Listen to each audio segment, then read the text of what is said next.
बानी पीटीआई अडियाला में ही रहेंगे या रिलीफ मिलेगा? 190 मिलियन पाउंड केस में अहम पेशरफ्त। बानी पीटीआई बुशरा बीबी की सजा मौतली की दरख्वास्तें 5 जून को समाअत के लिए मुकर्रर। कायम मकाम चीफ जस्टिस सरदार सरफराज टोकर और जस्टिस मोहम्मद आसिफ समाअत करेंगे।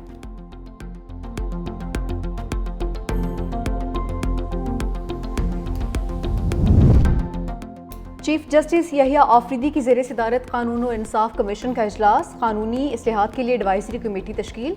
कमेटी में बार के अरकान की शमूलियत अहम करार। चीफ जस्टिस ने कहा, गैर सरकारी मेंबरान की शमूलियत से कमीशन में नई रूह फूंकी गई है।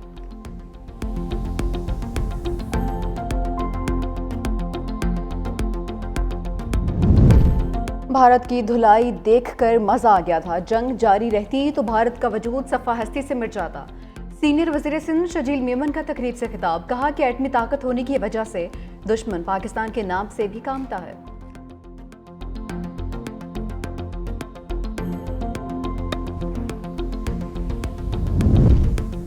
और पेशावर में आसमान पर गहरे बादलों का राज। ठंडी और तेज हवाएं चलने से मौसम खुशगवार। जुड़वा शहरों में मूसलाधार बारिश और यालाबारी मुतवक्के। मरी और गलियात में भी तेज बारिश और यालाबारी का इम्कान।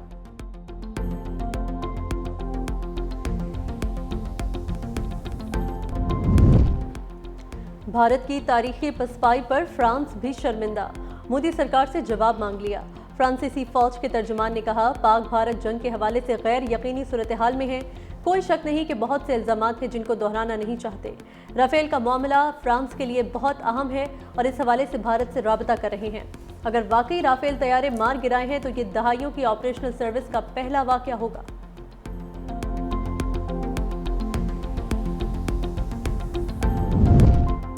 मोदी सरकार का जंगी जुनून ने भारतीय अवाम की जिंदगी ही दांव पर लगा दी। भारतीय रियासत झारखंड के इलाके जड्डू गोरा की जमीन को जोहरी ताकत के बदले जहरीला जहन्नुम बना दिया। जड्डू गोरा के घरों में हर तीसरा फर्द मासूरी का शिकार।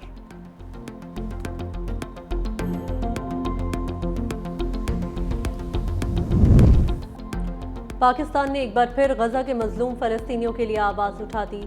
अक़वाम मुत्तहिदा की सलामती काउंसिल में पाकिस्तान के मुस्तकिल मंदूब आसिम इफ्तिखार ने कहा, गजा में इजरायली मजालिम पर मजीद खामोशी नाकाबिल कबूल है।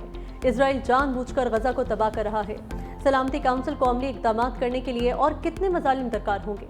वक्त आ गया है कि सलामती काउंसिल अपने मैंडेट के मुताबिक फौरी, मौसर और अमली कदम उठाए।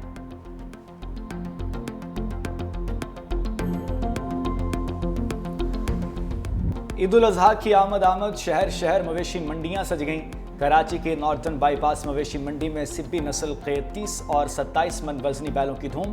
हाफिजाबाद में भारी भरकम जानवरों ने मवेशी मंडी की रौनकें दोबाला कर दी।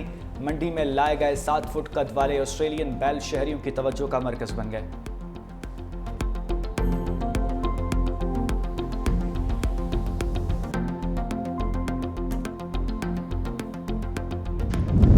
पाकिस्तान ने पहले टी20 में बांग्लादेश को शिकस्त दे दी। 202 रन हदफ के ताकुब में बांग्लादेश की टीम 164 रन ही बना सकी। हसन अली के 5 शिकार, कप्तान सलमान अली आगा ने 56 रन की शानदार इनिंग्स खेली। 3 टी20 मैचेस की सीरीज का दूसरा मैच कल खेला जाएगा।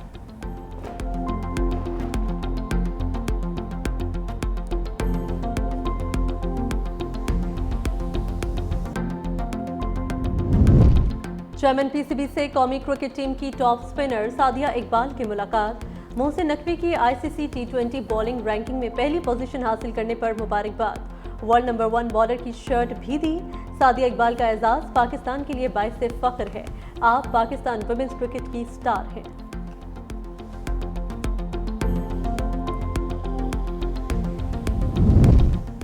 जंगबंदी शराइत में कश्मीर, दहशत गर्दी और सिंध तास मुआहदे समेत तमाम तस्फिया तलब अमूर पर बातचीत पर आमादगी शामिल थी।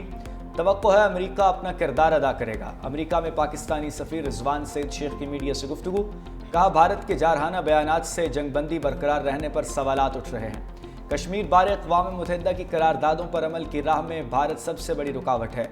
अमरीकी हुकूमत तस्फिया तलब मामलात में पेशरफ्त के लिए किरदार अदा करे।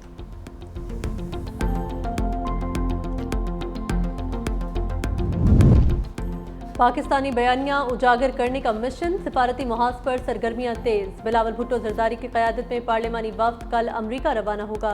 बिलावल भुट्टो जरदारी की क़यादत में वफ्द 2 जून तक न्यूयॉर्क में मौजूद होगा। पाकिस्तानी वफ्द 3 जून को वाशिंगटन में मुलाकातें करेगा। वफ्द आलमी फोरम्स पर पाकिस्तान का मौक़िफ़ भरपूर अंदाज में पेश करेगा। भारतीय जारहियत, मसला कश्मीर और इक़्तिसादी तरक्की एजेंडे में शामिल।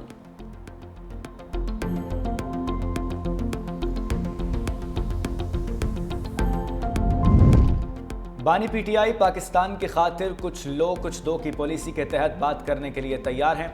सेनेटर अली जफ़र ने बानी चेयरमैन के साथ मुलाकात के बाद मीडिया से गुफ्तगू की।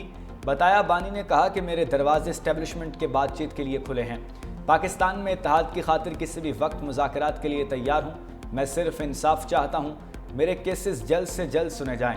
बानी ने यह भी कहा कि 5 से 6 दिन में मुल्क गिर तहरीक का लाहेअमल देंगे। पार्टी रहनुमा और कारकुन तैयार रहें, किसी को विकेट के दोनों जानिब खेलने की इजाज़त नहीं दूंगा। बैरिस्टर अली जफ़र ने बताया कि बानी पीटीआई ने पंजाब में बनाई जाने वाली 4 रुकनी सियासी कमेटी पर तहफ़्फ़ुज़ात का इजहार कर दिया और आलिया हमज़ा को पंजाब में सियासी कमेटी का सरबराह मुकर्रर कर दिया। इससे पहले आलिया हमज़ा को चीफ ऑर्गेनाइज़र के ओहदे से हटाकर सियासी कमेटी में सलमान रकम राजा, उमर अयूब, अहमद खान भच्चर और उस्मान अकरम शामिल किया गया था। कुछ लो कुछ दो का तासुर गलत, बानी पीटीआई डील करके बाहर नहीं आएंगे। चेयरमैन पीटीआई बैरिस्टर गोहर ने अली जफर के बयान की तरदीद कर दी। कहा, बानी पीटीआई पर सियासी केसेस बनाए गए हैं।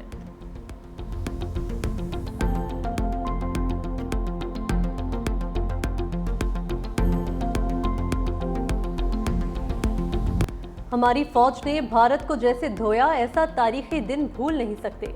जिस तरह भारत की धुलाई हो रही थी, मजा आ गया था। सीनियर वजीर सिंध शर्जील मेमन का तकरीब से खिताब। कहा, इतनी खुशी किसी त्यौहार पर नहीं हुई जितनी 10 मई को हुई। उस रात भारत के तैयारे गिरने की खबरें आती रहीं। बाहर के लोग जब ग्रीन पासपोर्ट देखते हैं तो तारीफ करते हैं।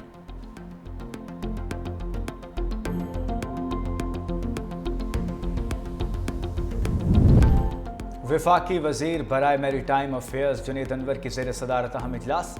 मुआविन खुसूसी वज़ीर आला सिंध सैयद कासिम नवीद कमर की शिरकत। इजलास में कराची पोर्ट को शाहराह भुट्टो मलीर एक्सप्रेस वे से क़यूमाबाद इंटरचेंज तक मुंसलिक करने का मनसूबा ज़ेर गौर।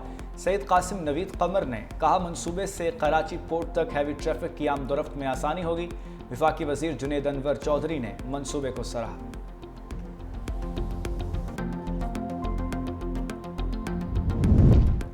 नेट मीटरिंग पॉलिसी दोबारा तैयार कर ली, फिलहाल स्लैब सिस्टम में तब्दीली का इरादा नहीं। कोशिश है पावर टैरिफ में पायदार बुनियाद पर कमी की जाए। वफाकी वज़ीर तवानाई ओवैस लगारी का बिजली के शोबे में तब्दीलियों पर वर्कशॉप से खिताब। कहा, हुकूमत ने गुज़श्ता 1 साल में सनती शोबे का टैरिफ 30% कम किया। पावर सेक्टर में अहम इस्लाहात की गई। 2-3 साल से बिजली की तलब में कमी वाक़ हुई। कोशिश कर रहे हैं तरसीली नुकसानात का बोझ सार्फिन पर न पड़े।